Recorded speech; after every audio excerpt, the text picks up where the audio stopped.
Payton, head coach of the New Orleans Saints. What's with this Saints happy cast? This has to be the worst Saints podcast in the world. Ralph can't say anyone's name right.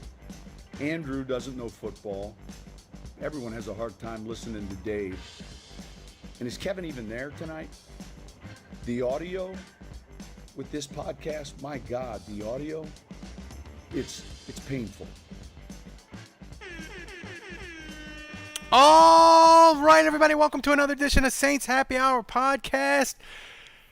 Rate us, review us, wherever you get your podcast. Give us 5 stars or don't give us any stars at all. Hey, it's like old times. It's just me and Dave tonight. Andrew's off fishing. Kevin is in parts unknown, as usual. Hey, everybody in the live stream, how do you like the new setup that Thomas from Poland, he built that Tomas! The Spanish-Polish friend of ours, he built this for us. It's got video in the background moving. It's got a headline. It's got a nice tight boxes for each one of us. It almost looks professional, Dave. It's fancy. It is. It's very professional. Look at this. Wow. What were you saying? What does he know that you didn't know? Everything. About the everything. Layers, layering, what file to use, transparency, just you name it. He knew it. I didn't. He walked me through it, but it's fun because he has all these foreign sayings that I don't understand, and he says, Ralph, it's easy as piss, man. Why can't you stack it correctly? I'm like, first of all, he's from Poland, and I love how you've given him a Hispanic accent. Yes. So, but you had a bone. So I like. Okay, so wait. So you're paying him to insult you, basically. Basically, and do graphic work. The graphic work he does for free. The insults I pay for. The graphics are free. I love that. Turn is so Dave, you had a bone to pick with me. You watched my video, and you're mad at me because I was stealing your jokes for the morning show. So tell the people. First of all, I don't even know if that's really my joke. I think I stole that from somebody too. So I mean, it's all fair. The lawnmower joke. But you look good. You had on a jacket. I did. Albeit it was just over a T-shirt. But you're going for like the rich billionaire. Like you're trying. Yeah, I'm going for the IPO of plasticsatellite.com that's worth like $700 million, or WeWork, it's worth like $9 billion now. It's worth like 8 cents. You look good. But you gotta start off like when Leslie Spoon's doing it. You gotta schmooze her a little bit when you first start. You gotta compliment her.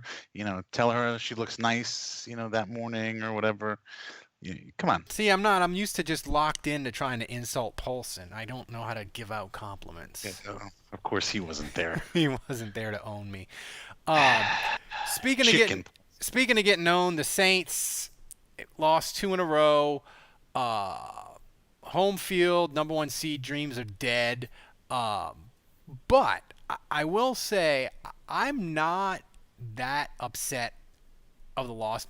I wasn't upset yesterday, that upset. And a day to sleep on it, Dave, the more I think about it, I just look at the Saints, and I'm just like, they just need to get healthy. They don't have anything wrong with them that health won't fix. But here's the question. How important is that division title in a year where home field doesn't really help you, right? Road teams have won more than they've ever won. You're not getting a bye. So the division title is just a T-shirt and a hat, literally. Like, you're not going to be able to play in a dome full of fans. So how important is the division title besides the fact that we don't want Tom Brady to fucking have it? But besides that, like, does it really matter? And should the Saints consider just resting people, losing 4 in a row, but getting ready for the playoffs? Like, how important is that division title to us? Well, I mean, they got to win the division title first. So I mean, and you can't rest your starters until you actually win the division title. But why can't you? They've already clinched the playoff spot. Like, that's what I'm saying. Like, how important is the division title? Well, first of all, Peyton going, as far as this year is concerned, 2020, Peyton said as much. really the importance of the bye is getting that week of rest, which of course I think the Saints would really benefit from. But other than that, like you said, there's really no home field advantage. Now, would I want to play in Green Bay in January? No. But that's where No. you're going to be playing. So, like, Right. But if you're, playing in Tampa Bay or in a dome or something like that, then it's not really that big of a deal.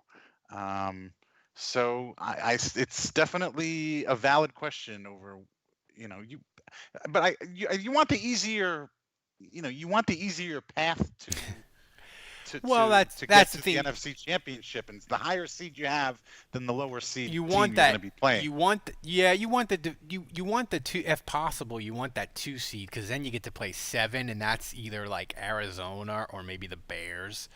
So Right.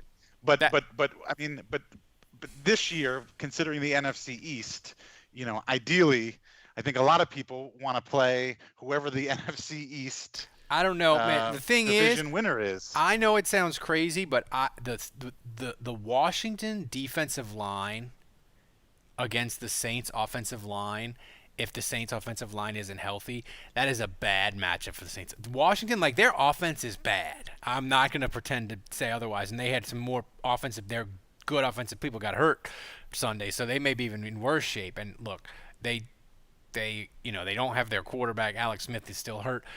But their defensive line could get after the Saints. And the Saints could probably still win the game even if they didn't play well, so that'd be good. But the team that I would love to play, if I had my choice, would be if the Bears could get in. And I know the Bears almost beat the Saints in overtime, but I think the Saints would just truck the Bears in a playoff game. And I want revenge for 2006.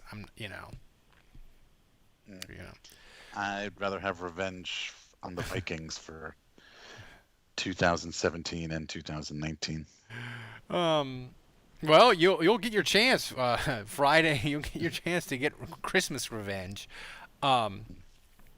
So Drew Brees, he looked old. He looked like me getting out of bed with my neck problems. Like it took him like an hour to get warmed up. He felt terrible. He had to get loose. He had to stretch. He had to have some stuff crack. Get loose. But by the end, Dave, I know Kansas City was kind of playing a little bit of preventish, but I felt like Drew, considering that he was throwing to a bunch of hobos and Jared Cook, who has completely regressed and fallen off a cliff, like. Considering that, I thought Drew Brees looked pretty damn good at the end of the game, and I feel fine about him. By the end of this game, I have to be honest with you. Maybe it was the fact that I won my fantasy football matchup. Here we go. And I'm moving on to the finals. Or maybe it was the fact that little Jordan got his first touchdown, and I was a proud papa. By the way, little Jordan and Michael Thomas combined this season have 1 touchdown. Oh, and by the way, yesterday was officially International UDFA Sunday. Little Jordan caught a touchdown. Carl Granderson had a sack and had a crap penalty against him that was horse shit. And Malcolm Roach had a good game. That's the UDFA trifecta. I mean, none of my children were involved. It was all you and Andrew's, but it was UDFA's International UDFA Day, Sunday. Yeah. So that made me feel good. Obviously, they lost, but 1, I really wasn't expecting them to win. 2, they kept it closer than I thought it was going to be, and 3, like you just said, I thought the offense and Drew. Finally looked pretty decent and got into a little bit of a rhythm at the end of the game. I mean, really, I feel better about losing this game to the Kansas City Chiefs than I did last week watching them lose to the Eagles. Oh, it's not even. So I can't be mad about losing by 3 points to the Kansas City Chiefs. No, and if you who played great. I mean, Mahomes. We said it yesterday immediately after the game. It's ridiculous. The throw in the corner of the end zone that the guy caught. That's ridiculous. In the back corner. Yeah, I mean, it's a great catch, but it's a great throw to put it in that spot. And he's going back. He's going backwards while he's doing that. Like, It's Yeah, I mean it's so it's like really if I kind of feel like if the Chiefs were quarterbacked by any other quarterback in the this Saints league, would have buried them. the Saints would have won. So um, honestly, they're not paying Mahomes enough money. I know they're paying him a ridiculous amount, and they're not even paying him enough. But you know, looking back on the Eagles game, uh, it wasn't. We're a talented team. We're still a talented team. I just think we weren't prepared and we didn't have the right game plan for the Eagles. I think you're right. I think looking back at it, I think I don't think they necessarily didn't take Jalen Hurts seriously. I think they did. I just think they underestimated his ability to be like to make up his mind quickly. And once the Eagles got ahead, he did not have to put the ball at risk at all. So it was really just like his game. It was a game plan on training wheels. You know, it was kind of like Taysom when he was starting with the Saints.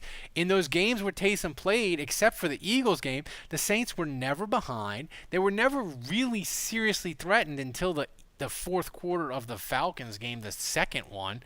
So Taysom was never in a position where it was like, Taysom, you better make this throw right now or we're not winning this game. And Jalen Hurts never was in that position. But it's just sort of, it's perplexing to me that you can have such a mediocre game plan against the Eagles on defense, and against Kansas City, you have I wouldn't call it a perfect plan because there's no perfect plan against Kansas City. They're just so goddamn good. But that's as good as a plan as you can have, and they executed it as well as you can. And it just boggles my mind that from week to week that it was so inconsistent. I mean, but it's not, we've seen that movie before. We have. Back to the offense, though.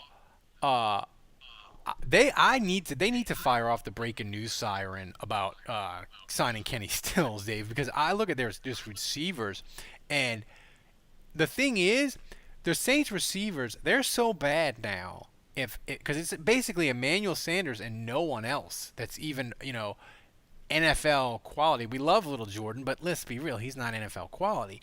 So I just worry that excuse me. Sorry, Dad. But I just worry that every team is going to be like what Kansas City did. We're going to blitz you, press man to man, dare you to get open, and the Saints don't have any receivers that can do it except for Emmanuel Sanders. And the thing is, with Emmanuel Sanders, if you take him away, you got nothing. So that's my concern with the Saints going forward. Well, you know what you could do in that situation? Run the ball. You got to convert on third down. There's a novel concept, huh? I've seen them convert third down on draws or screens or whatever.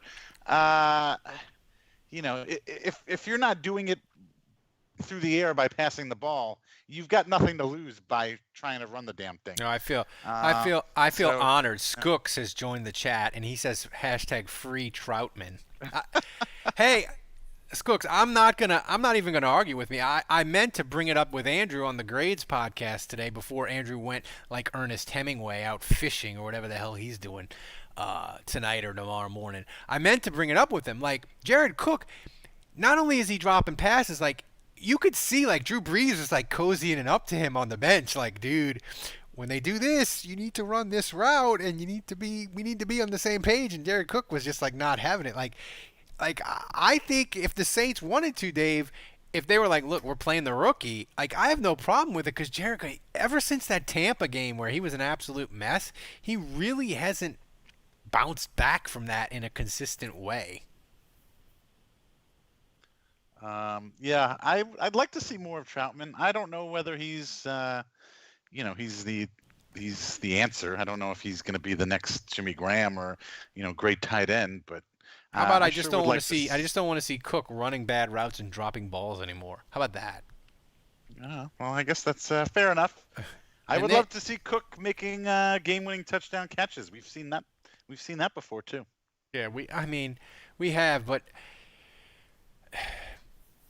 This offense, Dave, like you said, they struggled running the ball, and I used Peyton's excuse of, hey, they didn't convert. You can't run the ball if you don't convert on third downs. And you brought up a good point is, they didn't really attempt to run the ball as much. I have to say, if you are serious about winning the division and beating Minnesota, the Bears just ran for 200 yards. Like, if there was ever a game where you're like, Murray and Kamara are going to get 20 carries each this Christmas, it's the day, Dave, because the Bears, they started Mitchell Trubisky, who's a disaster at quarterback, and Minnesota knew that the Bears were just, if they could, they were just going to hand off every play, and they had no answer for it. So if ever there was a week to run the ball, it would be the week where your 40-year-old quarterback and his 11 broken ribs get a chance to heal, and you have no receivers. Like, if there was ever a week that where Saints were gonna run the ball, it's Christmas this Friday, I would think. No? I would hope so. I don't get it. I would have liked to have seen it a little bit more this past week against the Chiefs, but playing from behind, obviously that's going to change your game plan. But that's why taking an early lead, that's a big factor in being able to run the ball. And I mean, whenever Peyton gets behind, that's it. It's the run game's done. The only time we ever see the run game succeed is when it either happens right off the bat from the word go, or Denver has no quarterbacks and they are totally committed to it. Sean Payton abandons the running game faster than I abandon new microphones that I order from Amazon. It's frustrating because I think that I think that they could do it. I think they could do it well. We're getting into the late season, the playoffs. It's winter is coming, and actually today I believe is the first day of winter. This is the time where the teams start running the ball more. I know we play in a dome, and I know we may never even play out in the cold weather, but still, this is I would like, please, let's see some more Murray. Let's just ground and pound with Latavius. Let's go. Don't make me beg now. I mean, hey, Latavius Murray, I want to give him props. He almost got me a win in the semifinal of the Saints Happy Hour Children's League with a random touchdown against Chiefs because I had to start him out of desperation at running back. So I want to give him credit for that. The pass rush, Dave, yesterday, and me and Andrew talked about it. But you did too. Like, Trey Hendrickson, and this is an Underhill stat that I'm gonna steal. Not only does he lead the league in sacks, he's played 200 less snaps than all the other dudes that are there with him, like Aaron Donald and T.J. Watt and all those guys that are with him. They're not leading because he leads the NFL in sack, but like the guys who are second and third, they played 200 more snaps than him. I'm getting to the point now with him, Dave, where I was, even a couple weeks ago, I was like, well, he's been really great, but they can't afford to pay him. We just have to wish him well when some team pays him $75 million. I'm getting to the point now where I'm like, Mickey, you got to conjure up that Mickey Loomis cat magic, and you got to keep Hendrickson. He's too good. I like him too much. Maybe it's the blonde hair now, but I'm totally enraptured, and I don't want him to leave. It's definitely the blonde hair. Are you talking about Pro Bowler Trey Hendrickson? I am. Oh, no, you're not. You're not talking about Pro Bowler Trey Hendrickson. You're just talking about Trey Hendrickson. He's been great. He's I think tied for the lead in sacks, 12 and a half sacks, with Aaron Donald, which is that's pretty incredible company. So, and they've needed every one because Cam Jordan is not his normal self. He's hurt. That's where I was going with this. When is Cam Jordan? What's left on his contract? He's got a lot left because he extended out, I want to say, a couple more years. Now, the thing about Cam Jordan is he gave the Saints a discount. So, like, he's at like 15, 16 million, which isn't that much which was a great deal for him before this year when he regressed and decided that he would get ejected from games. And oh, by the way, if you had a Saints player getting ejected from the game for throwing a punch and it wasn't CD Deuce, you won the lottery. Like, if you'd have told me a Saints defender was getting ejected from the Kansas City game for throwing a punch, I'd have bet everything I fucking owned that CD Deuce got ejected, then threw his helmet, and had to be ushered out of the Superdome, off the field. So seeing Cam Jordan get ejected was kind of surprising in a little bit, Dave. Just a little bit. Yeah, I don't know. You don't think that was like a bullshit reason for getting ejected? Bullshit. The only thing that was worse than that was the fact that the referees did not call Kansas City for a single holding penalty on offense, despite the fact that the Saints' defensive line was killing them by only rushing 4. Yet, Kansas City managed to not have a holding penalty the whole game. I hate the referees. It's a conspiracy. I'm playing the X-Files music. I'm tired of it, Dave. They hate the NFL. They hate us. They hate the fact that Sean Payton got the pass interference rule put in. They hate us for it. They hate the fact that we still complain about 2018. And they're out to get us. They're out to get us. I've gone full tinfoil hat Saints fan guy. I don't care. That's where I am. I mean, I could maybe believe that they're out to get us, but not because I don't think it has anything to do with Sean Payton getting the rule passed. I think it's. Well, I mean, they basically torpedoed that rule by never overturning a pass interference call ever. Okay, and they took the rule back, and it's water under the bridge now. I mean, you're basically saying referees are more petty than Sean Payton a year after everything's been done. I'm saying that's exactly what I'm saying. We got some petty refs. I mean, how many refs and are from? To be fair, they haven't. Vinovich, he still hasn't gotten what he deserves. I mean, he not from the Saints. I mean, he's Payton, never refereeing a Saints game in the New Orleans ever again. Like the dude who refereed the Tom Brady tuck rule has never officiated a Raiders game the rest of his career. Like, no, I think it's a wise move. It's definitely a wise security move. But I mean, like Peyton, he didn't go over the top with any comments. I didn't think as far as how we got screwed in that game. I mean, I don't know. Maybe they didn't. They didn't lose because of the refs. I was just I was just annoyed, like that. They dominated on defensive line and they didn't get any holdings. Somebody in the chat room, Mark, is like, is it okay if they lose good? Look, it's not okay that they lost. It's just that they played Kansas City. Kansas City, I would argue, they're not only the best team in the NFL, they're the best team in the NFL by a good margin that we haven't seen in a while. Like, it's Kansas City, a giant space, and then everyone fucking else. Like, this isn't a year where you have like 5 or 6 or 7 teams that are all similar. Like, if Kansas City doesn't win the Super Bowl, it's a giant upset, in my opinion. So that's why I'm not as upset. And look, if they lose to Minnesota, I'll be upset. It'll be not quite as bad as the loss to Philadelphia, but 3 in a row is bad. So that's the thing, Mark. That's why we're just not freaking out over this loss. And the thing is, too, Dave, I have to say, I mean, the 2007 Patriots is probably be the last time you had a team like this, right? Maybe, yeah. The 2009 Colts. People felt like they were leaps and bounds above everyone. Well, and they weren't, but neither were the Patriots of 2007. We proved that is a lie.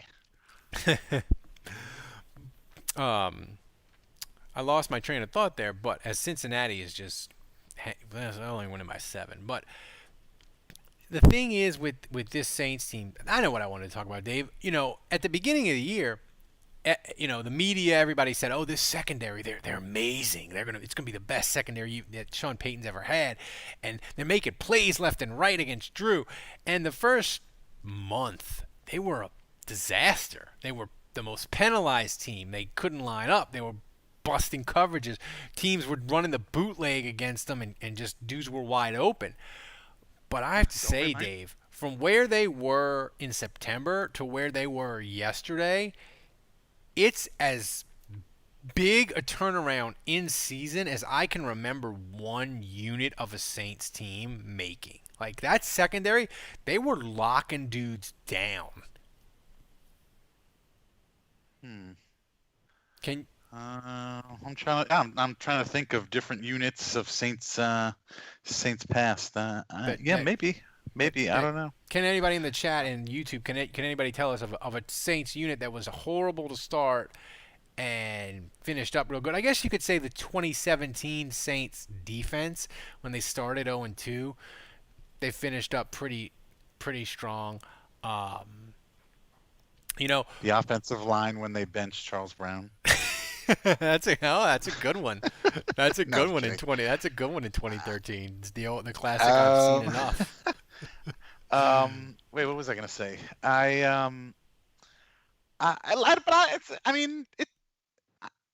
It's not that surprising. I mean, that's kind of the Saints have. The defense has always been like that. It takes them a while to.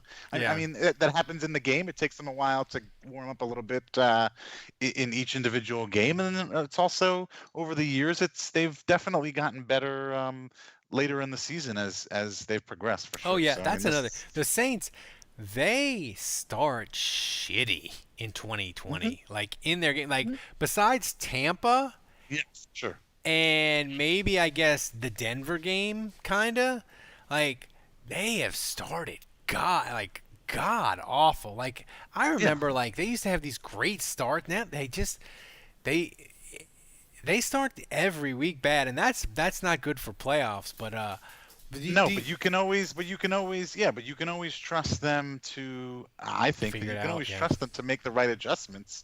And so if a game starts off poorly for the Saints defense, I'm at the point where I'm not necessarily panicking. I mean, 5 years ago, 10 years ago, 13 years ago, forget it. That was it. I mean, they would dig themselves into a hole they wouldn't be able to get themselves out of. Yeah. But at this point, I'm more worried when they get themselves in that position. I'm more worried whether the offense is going to be able to keep their end of the bargain and dig themselves out of the hole. But I know the defense will eventually at some point lock it down.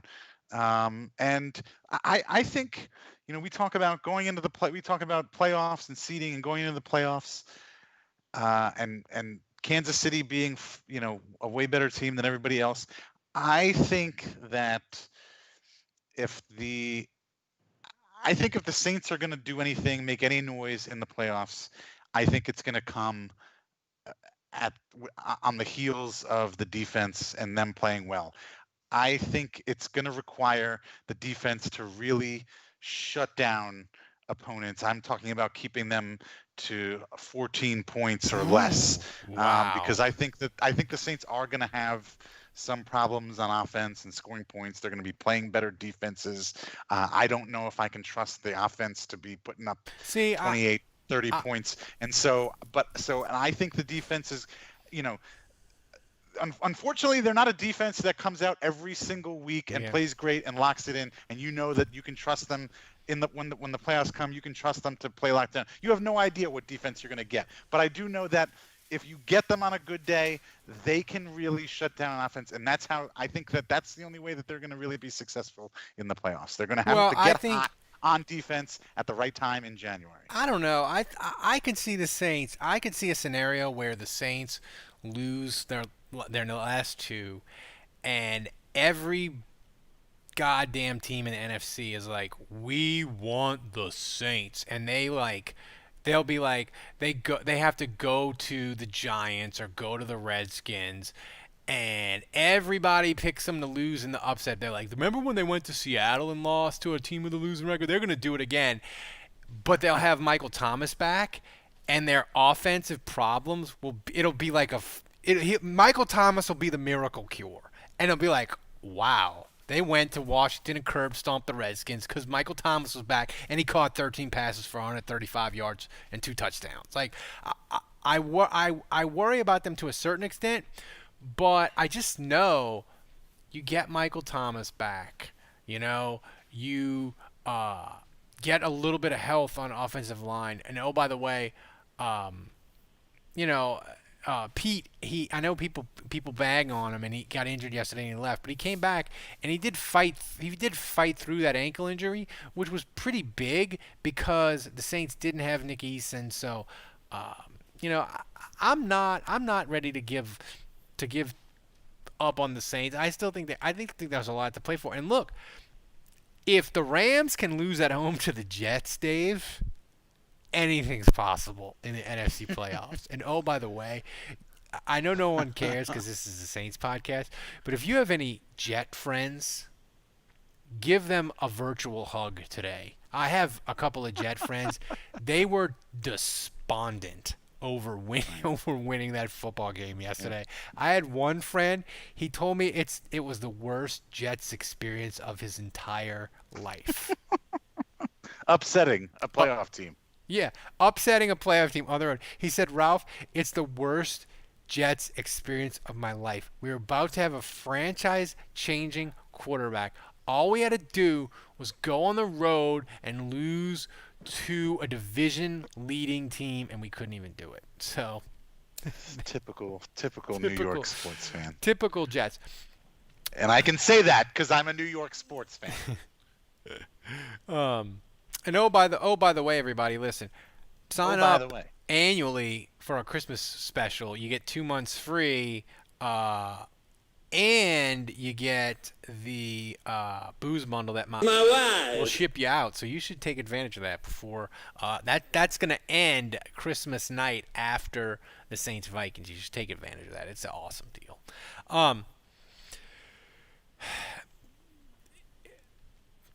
If the Saints don't get Traquan Smith back this week, or they don't sign Kenny Stills, I thought Kenny Stills was on Houston. What happened? They did. They had a quote unquote amicable parting of the ways where like they cut him. When was this? I don't know, like a month ago. He's just been he's been hanging around. He's a problem. Like, he is a problem. Well, isn't that was my whole thing. Is like, yeah. Wasn't he a locker room problem? Isn't that why they got rid of him? They're not bringing him back. That is why they got rid of him, and that's why. I know we're desperate, but that's the thing, Dave. We are desperate. They're like the options be limited on December 21st, and Kenny Stills knows the playbook. Like, sometimes you got to kiss and make up with people you don't like. Surely Andy Tanner's not doing anything right now. Who's more likely to catch a pass? Go to Langenstein's and go find him. He's bagging groceries. Get him out on the field, and let's go. Question for the chat room: who more likely to catch a pass for the Saints in 2020, Andy Tanner or Kenny Stills? That is a good question. I'm not. The answer is C, none of the above. I'm not. So, before we get to the hotline, I gotta mention. I haven't heard any of it yet. If you're a patron, you get the unfiltered version of the hotline. We had a Falcons fan stumble into the hotline this week. A troll? But you got to be a patron to listen to that one. I cut it out because he even though he was a Falcon fan, he did a really poor job of insulting, and he's kind of boring. So become a patron and you can get the unfiltered hotline. But people were angry. The one thing we haven't even touched on, Dave, is listen. I mean, Anzalone, what are you doing, my guy? You have got to fall on that ball. And I don't want to. All these people. Well, He fell on it. It's a hard play to make, and you dive in, and he wasn't trying to pick it. Dude, you gotta fall on that ball, dude. You just do. Like you gotta score a touchdown there, Dave. Sean Payton needs to fucking bring Curtis DeLoach to practice this week, and run fucking drills, and so everybody can fucking know how to goddamn on special teams knows how to jump on a fucking football. You aren't kidding. You aren't kidding. No, I mean, hindsight is 20/20. Yes, if he was on that football, the Saints very much might have won this football game. I don't know. I feel bad. I mean, he knew it immediately. He was hitting himself in the head and banging the ground. He was frustrated with himself. I mean, he knew he blew it. He knew that he blew his chance. Yeah, he was as sad as the rest of us. But yeah.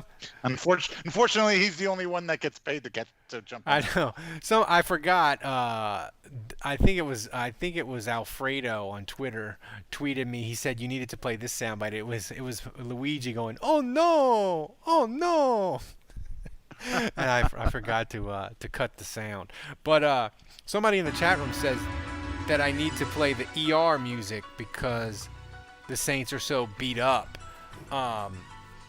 Dave, I didn't even know we had ER music. We did. Because we had Dr. Thomas Finkel. He came on and broke down Drew Brees' 11 broken ribs and punctured lung. I think it was Finky, not Finky, Finkel. yeah, Finky. Yeah. So he came on, so I had the ER music for him. He's been helping me. He's been helping me with my neck. Thanks, Doc. But I was trying to think. Is this the most injured the Saints have been since? This is the most injured they've been since 2017, when they literally were the most injured team in the NFL. But I mean, it's hard to beat that. It is hard to beat that. But I said it on the morning show today for Channel 4. If I told you in August and I said, look, Michael Thomas is not going to score a touchdown in 2020. Drew Brees is going to miss a month. Armstead and Emmanuel Sanders are going to get the Rona. Traquan Smith is going to get injured. Davenport is going to miss a month. If you'd have told me that, Dave, I'd have been like, you have to put me in a coma the rest of 2020. I don't want to be in a world where this horrible year I have to watch the Saints go 6-10. I cannot stomach that. With everything going on in the world, wake me up in 2021 when that's over. I don't want to see it. I mean, fortunately, all of that didn't happen all at once. But honestly, up until this past week, I thought we were okay. Yeah. This is a deep team. I think all of this speaks to how talented and how deep of a roster the Saints have built. Thanks to good drafting. Thank you, Jeff Ireland. I appreciate you joining our franchise and totally changing our roster. Supposedly Carolina wants him. They're going to interview him. Who? Carolina, because Carolina fired their GM today. The Saints should do everything they could possibly do to keep him. I don't know what that would be, because obviously Jeff Ireland can't be, upgraded to the general manager. That's Mickey's job. So I don't know. That's going to be tough, but they need to at least duplicate whatever Jeff was doing if Jeff leaves. I don't know though that going to Carolina would be a promotion for him, because the coach for Carolina does everything. So, but continue. But no, I was feeling okay about the injuries up until this last game. This last game, they took a lot more than they usually take with CD Deuce and Trey Hendrickson, which I don't think is going to be serious. Marcus Williams and Marcus Williams. It's week 15, 16. Everybody's banged up. Everybody's dealing with this. So it's the nature of this league. This league. #this league. Yeah. So I guess it's 9:44. So let's get to the I'm going in cold to these. I haven't heard these yet.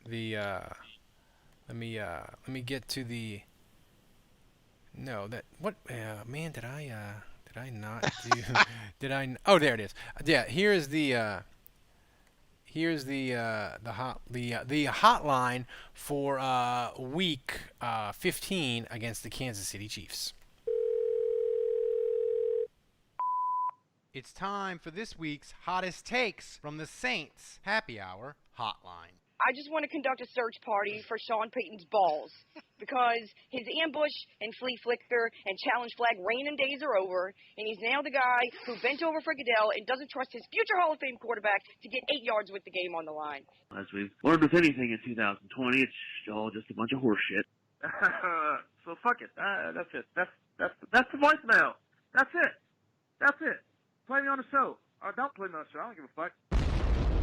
I hope we get to play those pussies again because next time we play the Chiefs, we'll have Michael Thomas. Drew Brees won't be throwing to a bunch of scrubs. I mean, if we have our full team, I mean, we blow them out of the dome. It wouldn't be close. So, fuck Kansas City. Just depressed. To beat the Chiefs, should have brought our A game. We didn't. Any good alcohol recommendations? So I actually went to the game today, and there were like freaking 6 people in my section, the entire section, but one of them was a Chiefs fan. And this Chiefs fan kept freaking tomahawk chopping, and I'm like, oh my God, that's just so absolutely fucking racist. I can't even believe it. Like, the R words changed their name. The Chiefs are still the Chiefs somehow. God knows how that happened. And this lady's up there tomahawk chopping, which just seems wrong on so many levels. But if, I couldn't even really taunt her the way I wanted to taunt her because Anzalone couldn't fall on a fucking ball. Fall down, hold in your arms, fall down. That's all you have to do. That's it. And then I get to taunt this person. But you don't do it. And it's just like, what are we even living for? I don't even know. Look, I'm not even mad about this. Fucking Brees with fucking all his ribs shattered into just fucking dust is out there throwing to fucking Bobby Boucher from the XFL or whatever, and we're hanging in with the goddamn Chiefs. If fucking Michael Thomas is on IR and gets fucking healthy and this team can actually overcome some of that shit, I mean, we will kick the fuck out of everyone in the playoffs. I'm actually really impressed with this fucking skeleton crew hanging in like this. And, I mean, honestly, yeah, L fucking sucks, but this is cool. I ain't even mad, yo. Who dat? I ain't even mad, yo. Yeah, so that's the hotline. He butchered Anzalone. He butchered that name like I would. He might need to be fill-in host. That dude, if I get that the dude stomach was wasted. flu That dude was wasted. I'm sad. I'm sad that your boy didn't call in. Yeah, he didn't. Yeah, he didn't call in. He's that's my favorite because his call isn't so much about the Saints. It's just about life in general and what's going on with him at that moment. And it goes into weird places, and he didn't call this week. I didn't even clip him out. He might have been so despondent about losing to the Chiefs that he couldn't take it. But I'm noticing that Mr. Juge isn't in the chat. Is that because he's on whatever mail bonding? He was there. Ship? I saw Mr. Juge. He hopped in. He was in the chat early. Okay. He said happy holidays. But no, there he is. But yeah. So now we got to get to the world famous but always polarizing mailbag with our theme song.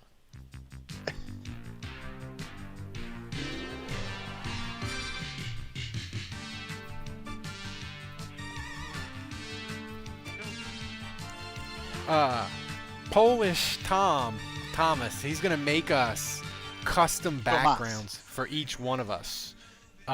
That's his next project that I've got him on. So people in the YouTube chat, you should nominate like what each custom background for each of us should be. Like for Andrew, for Dave, for Kevin, for me. What should the custom backgrounds be? Maybe it should be like, maybe mine should be like shirts hanging like in a store or something like that. I liked my suggestion for Kevin, which was having a random weird creepy woman in the background of his apartment. Here's a question from somebody named Andrew Juge. Do you miss me? New phone, who dis? Get the fuck out of here. Shouldn't you be what a loser? Shouldn't you be beating a 50-year-old woman at tennis or reeling in a blue marlin or some shit?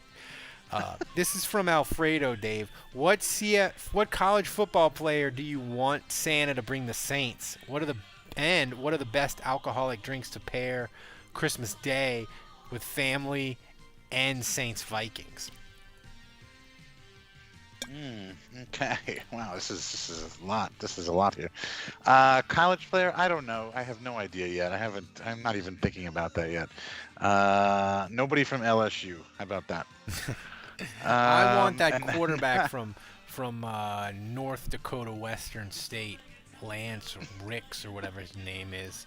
I want or Zach Wilson from BYU, but he's gonna be long gone by the time the Saints pick. Yeah, I mean, we're going to be picking 30 seconds. So yeah. Like, really, it doesn't even matter. Also, by the way, tomorrow my Green Wave play in their bowl game. Yeah. The Idaho Bowl. What's the line on the Idaho Bowl? Are they favored? It was 5. Now I think it's 3. Is that the blue field? Yeah. Oh, that's going to be fun. So. Now wait. Now the more important part of the question that's right. was which alcoholic beverage goes good with what? With family and football? Family and Christmas and Saints football. I mean, I'd probably sip on a little eggnog. I like Southern Comfort eggnog, the vanilla, and regular Jack Daniels.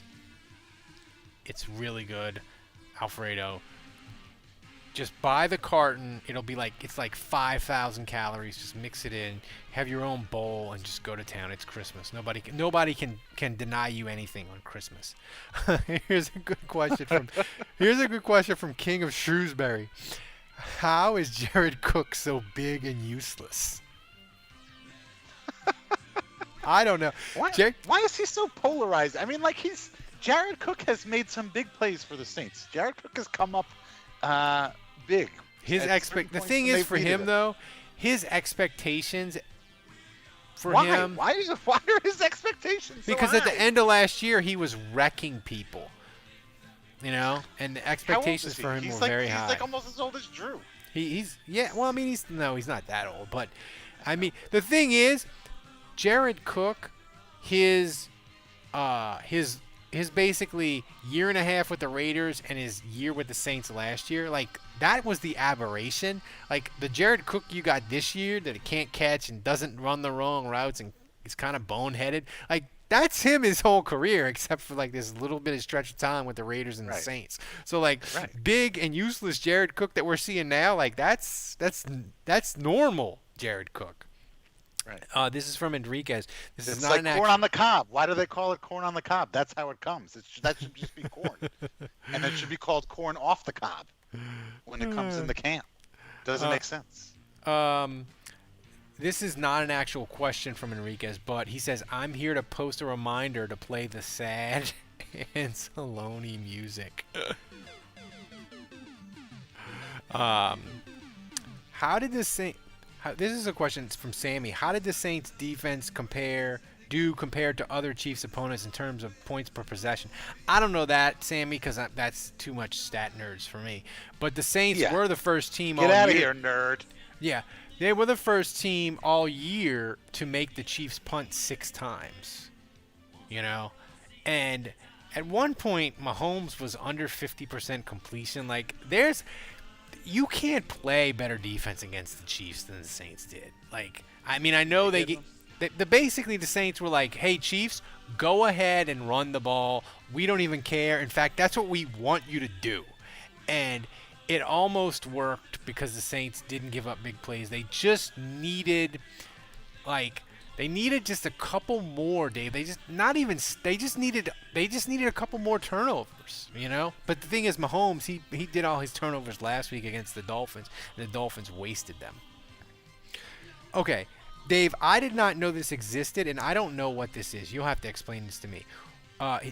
Enriquez says, Foca has a team memorable moment snow globe for certain teams, and the Saints is Rebirth. Is this true? Yeah. Can you buy a Steve Gleason snow globe of the punt block?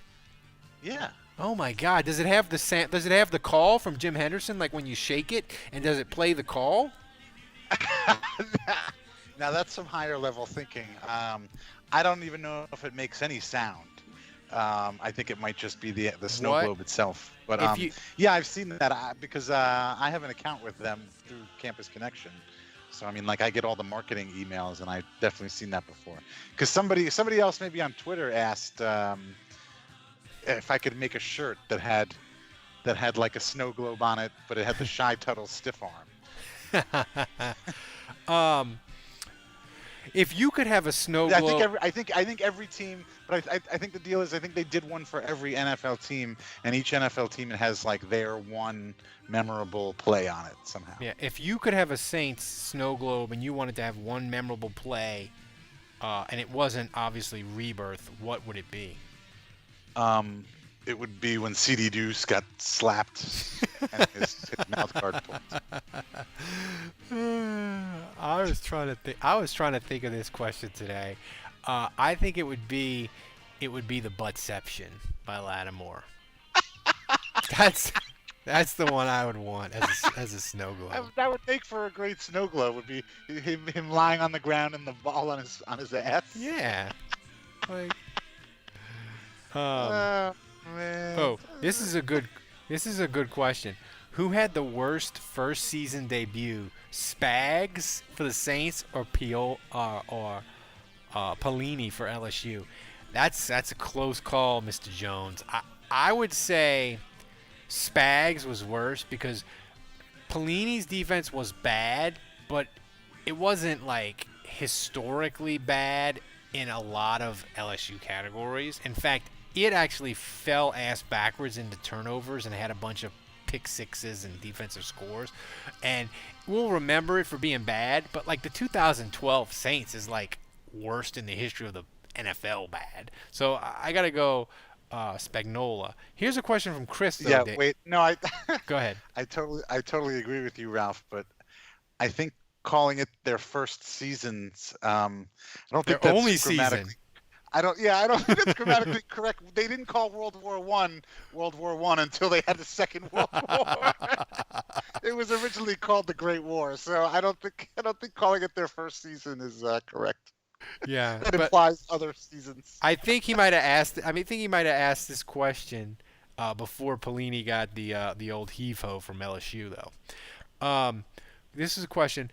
What is more critical need down the stretch in the playoffs? Dante Harris or Callaway healthy? You can't have both. You got to pick one. Deontay Harris. Yes. Yeah. Okay. By the way, you're screwing this up. Reminds me, last night I texted y'all. I was watching whatever the CST, the local Saints show with Deuce McAllister and Scott Shanley, and hosted by Victor Howell. And Victor Howell is like. He kept called Lil Jordan Lil John. He was like, "Oh, I think fans are going to be surprised when they see this guy Lil John scored a touchdown." And Deuce was like, "It's Lil Jordan." Little Jordan, little. So anyway, it was. But the thing is, the Little Jordan, him scoring a touchdown, like it birthed 1,000 Jordan memes on the Twitters. It was just fantastic. Oh, by the way, so another you tweeted question. Me that tweet had like 50 likes. Yeah. People were like all excited for me. It was. It felt like you scored the touchdown. It really did. That's right. I didn't realize it was him. I thought it was the other. I thought it was Jawan Johnson. Well, I gotta admit something. It's when he caught the pass and it came up on the screen and it said L. Humphrey. And I'm like, L. Humphrey? I was like, who the fuck is L. You're like, oh, it's my boy. Because I mean, it's always Lil Jordan. I mean, you know. And I'm like, L. Humphrey. And I'm like, who the fuck is that? And I'm like, wait a minute, that's Lil Jordan. And I freaked out. But it took me like 20 seconds to put it together because, I mean, I didn't even think that was within the realm of possibility. I mean, I knew he was suited up, and I knew he was playing, but God, I never thought he would catch a touchdown pass. So anyway, that was the highlight of my. So we didn't get to it because I don't really care about the Pro Bowl, but here it is. Andres Pete made the Pro Bowl. Teron Armstead made the Pro Bowl. Lattimore, Kamara, Cam Jordan. Who's the biggest snub? It's got to be Demario. Like, Demario Davis is going to make it into Canton and never make the Pro Bowl. Like, that man, what does he have to do to make a Pro Bowl? Like, he's awesome. Yeah. The Saints win. Their defense is ranked number 1. Dave, what does he have to do? I don't know. Look, Andrew's not here, but if he was here, I know what he would say, and I'll say it for him. You know, the whole Pro Bowl thing. This is what, voted by fans. I mean, it's like a third fan, third coaches, third players. It's a load of horse shit. It's total crap. That some of these players make it in, and other players don't make it in, never make it in. Marcus Colston never got voted in. That's unheard of. That's ridiculous. Demario Davis, again, this is now the second Saints player where it's just like absurd that these people aren't getting in. But I have to admit, I think Trey Hendrickson, not getting in, is more of a surprise and more of a snub. You know, Demario does a lot of things that don't necessarily show up on the stat sheet and that make him valuable. And he's a locker room guy, a locker room presence, a leader, and that's what also adds to his value. So it's almost understandable that he gets snubbed or that's overlooked. But when you have Trey Hendrickson, who, again, like we said earlier, has 12.5 sacks and is tied with the Aaron Donald, who people would potentially vote as, you know, MVP. Defensive MVP, sometimes regular MVP for a hot minute. Yes, for sure.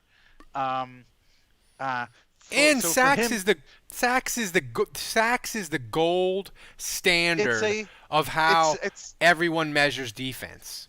Right. Well, I mean, but it's a number. It's a fact that you can hold in your hand that is solid.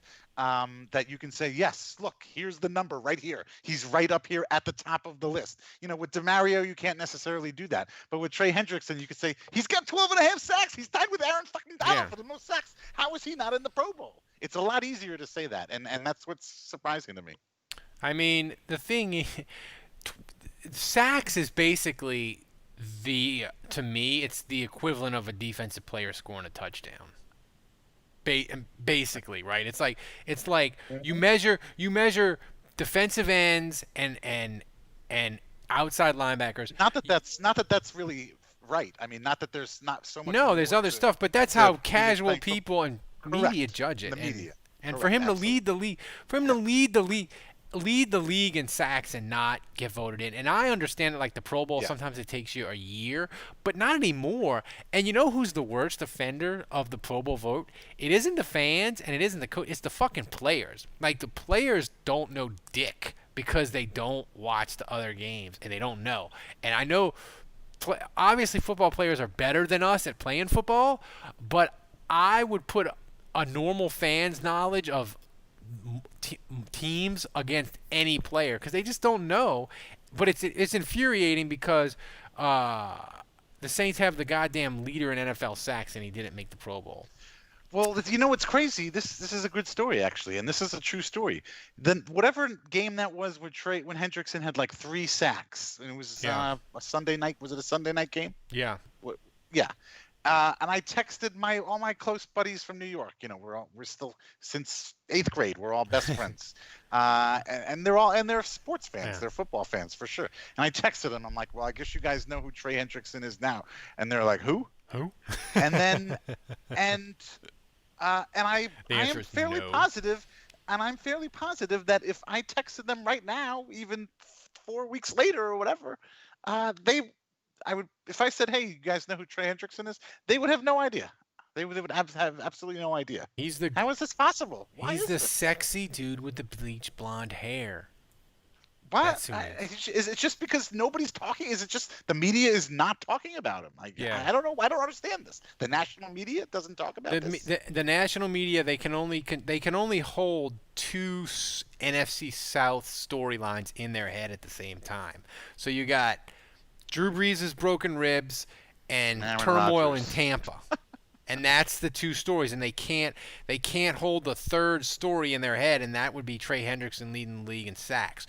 The only national person that loves Trey Hendrickson unconditionally as much as Saints fans is Mina Kimes, because she said in the summer he's going to be good and get like 8 sacks. So she is like queen of the Trey Hendrickson fan bandwagon. But she's literally the only national person that I can think of that has said nice things about Trey Hendrickson consistently and would actually know who he is.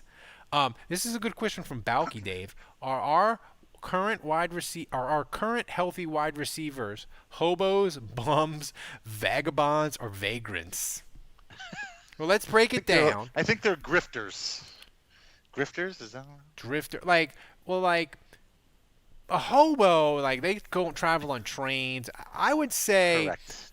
A hobo's got the stick and the clothes hanging in the laundry sheet at the top. I gotta look up the definition of vagabond because I feel like a vagabond.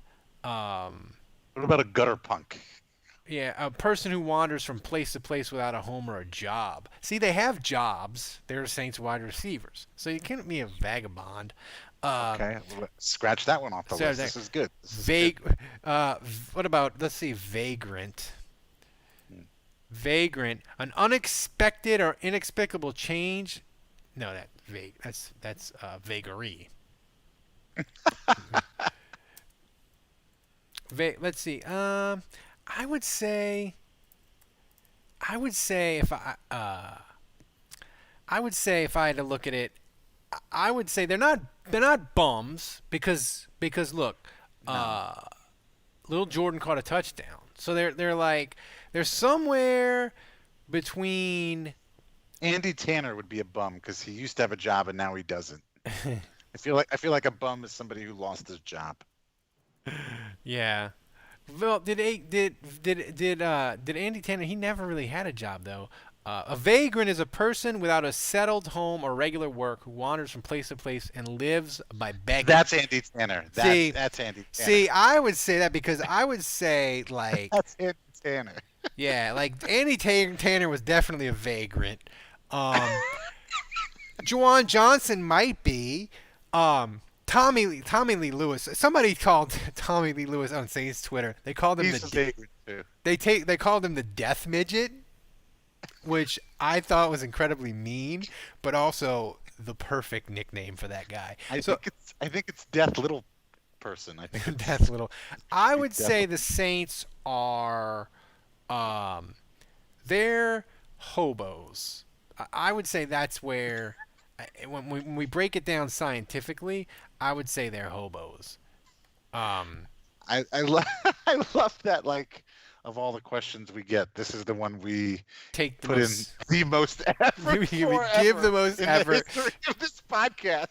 You know, we're like doing research. The guy asked me like points per possession for Kansas City, and I was like, "Get out of here, nerd!" But like Balky asked me too, is the Saints wide receivers, are they hobos, bums, vagabonds, or vagrants? I'm going to Google and I'm Googling definitions, and we just spent 15 minutes on it.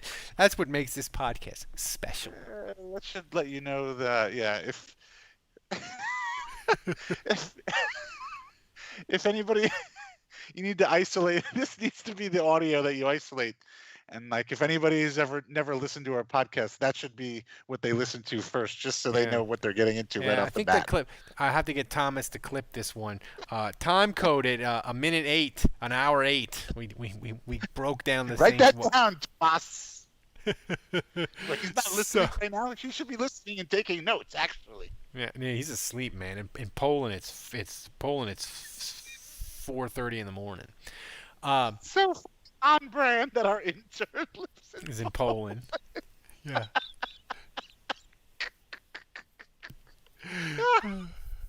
It's magical.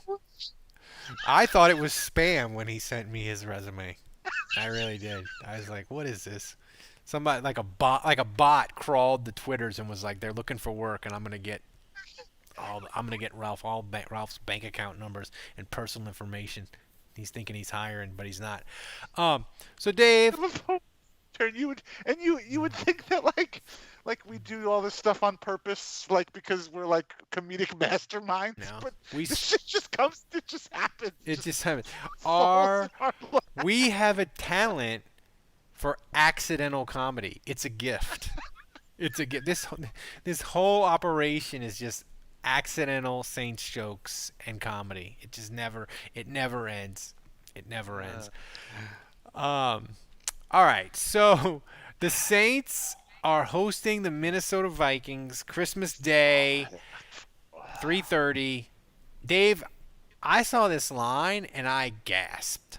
And I'm a gambling degenerate. Yeah. So you know if I gasped, I was like, it's done me. Saints are a 7-point favorite over the 6 and 8 Minnesota Vikings. Oh wow, no, I would take the Vikings with that. So wait, let me. I'm not a degenerate gambler like you. So like, what's the deal? Like, when do you? Are you like sitting at some website refreshing the page, waiting for the lines to come out, or do you have like some sort of tradition where you do it at a certain time? Well, I mean, basically, like I'll look at the lines. I haven't gambled on college football at all. Take me inside the mind of an addict. Yeah, I gave up college football this year because it's just too insane with whole teams getting COVID and you never know what's going on. So I haven't gambled too much on college, but basically what I'll do is I'll get the lines on like today or last night. I'll look at them and I'll look at games and I'll look at the lines, especially the double-digit underdogs, because I bet every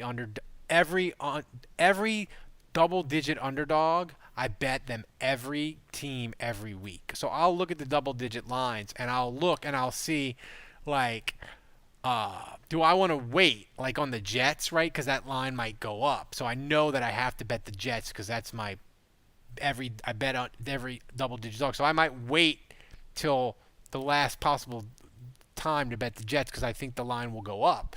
But on the other side, if I look at a game, I'll be like, it might go down. I'll bet it. Like the Saints game, I'm completely staying away from it. It started at 7.5. It's gone down to 7. So that just shows me that everybody's betting on Minnesota, which makes me kind of want to go the other way because the public is stupid when it comes to gambling, Dave. So it kind of makes me want to go the other way. But who do you have for Saints Minnesota Friday? And will you be watching with your family, or will all your Christmas festivities be over by then? No, I think we'll all be there. We're just having my in-laws over. That's it tomorrow. Yeah. I'm not tomorrow, on Christmas Day. It's a small event. I'm sure they'll be there. Yeah, I'm sure we'll watch it together. I don't know if this is true or not. I feel like this is a thing. Have the Saints like ever lost 3 games? Well, yeah, no, they've lost 3 games in a row under Peyton. What am I saying? They lost. I mean, they started 0-5. Yeah. I don't know why I was thinking. Yeah. I don't know why I was thinking that.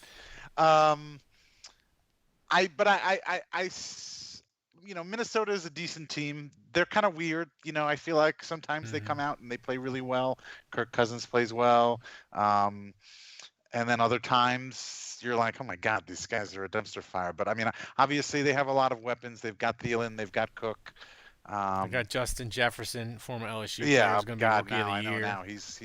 He's a potential. He's on the short list, I would say, for offensive Rookie of the Year for sure. He'll definitely. I think he's got it. Yeah. But I feel bad that the players have to play a game on Christmas Day. Yeah, it does. Entertain us, players. Yeah, I don't see the Saints. This is a talented team. When push comes to shove, when it's all said and done, this is actually a talented team. I think their record shows that. And I think that I don't see them losing 3 games in a row, and I see them being able to beat the Vikings. I don't think necessarily it'll be an easy affair, but I'm gonna say Saints 27, and I'll say Vikings 20. Ooh. And I have to continue to go with. We never answered the question about Marquez. Who would we pick to come back, Deontay or Marquez? I thought you said Harris. And that's honestly a tough question. I think Deontay is the better kick returner, but Marquez, They need a receiver bad. He's better as a receiver. And I mean, I guess at this point they could really use help at the receiver position as just as much in the return game. So I guess I would say Marquez. So I'm going to say whoever's returning kicks, they're gonna run one back. Ride that it's not likely to happen if it's not Marquez or Deontay. But I'll do a second. I'll do a second one. I'm gonna say Lattimore gets a pick 6. They won't even bring him to camp. He looks like a star of the day for the Saints. Dave, you need to, for the playoffs, don't predict the punt return, and then it will happen. And we can blame you. You can be sad, but then you can also take credit for it. That's what you need to do. That's the thing is, I know a lot of Saints fans on Twitter are like, Mike Zimmer, he has the Saints number. He knows how to stop their offense. The Saints offense is beat up. This is potentially a disaster. But here's the thing I think most Saints fans don't realize about the Vikings. The reason they kicked the Saints' ass on offensive line in that playoff game was because they had Emerson Griffin. They had Donnell Hunter. Donnell Hunter, he's on IR. He's out for the year. Griffin, he plays for the Cowboys. So, like, that magic formula that the Vikings had where they put those two dudes between the center and guard and manhandled the Saints interior, they can't do that. They can't stop the run for shit. The Bears ran for 200 yards against them. They'll throw the ball some on the Saints, but I think the Saints will get after them. The thing is, to me, Dave, I know the Saints lost 3 games in 2009, but it really wasn't. They didn't really lose 3 games in a row. They lost 2 and then had a forfeit against Carolina the last week. The Saints, when they've had winning seasons under Sean Payton, I don't remember them ever having a 3-game losing streak in any of his years where they had a winning season. Now, they've had losing streaks other times or bad starts, started 0-4, 1-5, and all that. But when they've been good, like, they don't lose 3 in a row. And I just think, like, the Saints. That's where I was going with that. Yeah. Yeah, I just think they're gonna win, and I think they're gonna win comfortably because here's the thing. Another thing that's sneaky bad about Minnesota, their kicker is a dumpster fire. Like, he missed. Did he miss 5 kicks against the Bucs? So, like, they have serious kicking issues in a close game, and I could see this game being like. The Saints score and it's 7, and Minnesota drives down. Saints hold them. They go to kick a field goal. They miss it. Saints get the ball back, score again, and it's 14-0, and Saints are on their way. I'm going to pick the Saints. I'm going to pick the Saints 27-17. It won't be that close because Kirk Cousins is going to have a garbage time touchdown. I think the Saints are going to have another great defensive performance. They're going to win, and then they're going to get to rest everybody week 17 against Carolina. Get ready for the playoffs, whoever that'll be. But that would be a question, Dave, I guess. If they win Friday and they clinch the division, will Sean Payton give a shit about being the third seed versus the second seed, or will he prioritize rest over seeding? Because it's one thing to say we got to win a division so we can get a home game, but will he care about seeding, knowing that he's not going to get a bye? And that's a really interesting question, I think. That is, and I don't know if I know the answer to that, to be quite honest with you.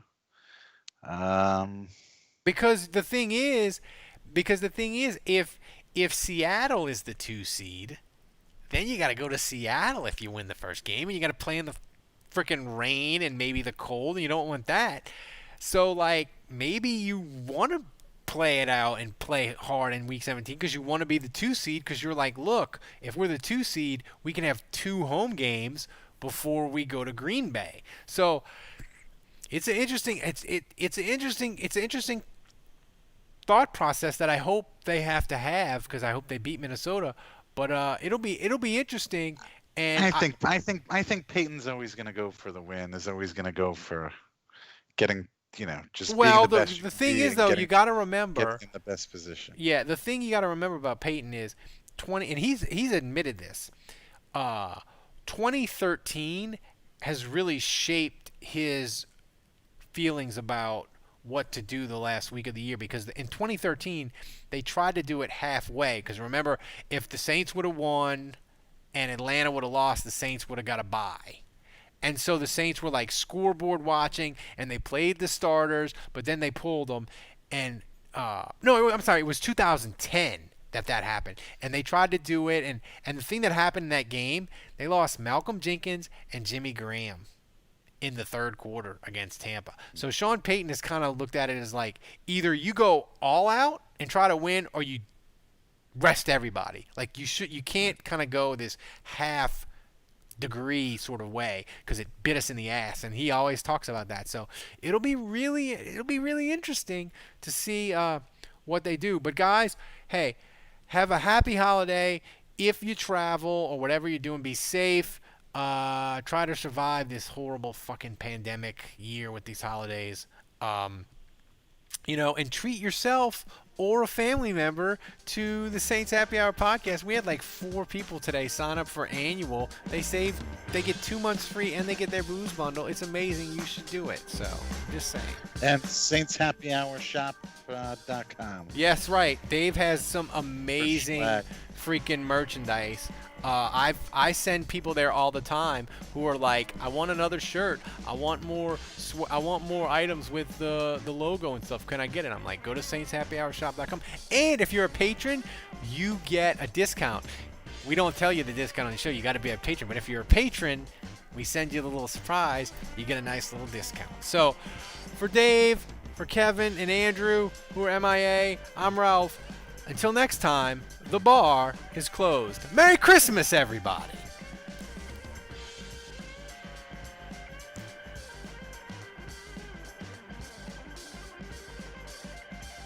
Oh, Dave.